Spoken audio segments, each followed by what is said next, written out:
So you're suffering from the typical low testosterone symptoms like low libido, no drive to work out or to do anything really, brain fog, erectile dysfunction, hard times to lose fat and or gain muscle. So you're looking out for the best testosterone booster supplement. And in this video, I'm going to reveal what you take best. And the winner is TRT.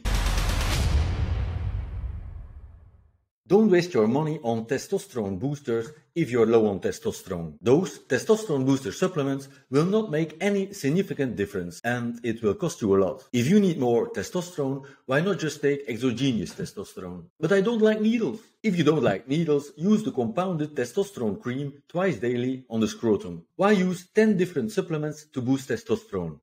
Because you don't want to suppress your own testosterone production. But your own testosterone production sucks. That's why you have all those low T symptoms to start with. If you agree, give this video a thumbs up. And if you don't, leave a comment in the comment section under this video. And please send this video and share it with all your friends that are looking out for testosterone boosting supplements. And what if you are already on TRT but you still suffer from low libido? Well, we made a video especially to solve that problem. Now go and click on this video to learn way more.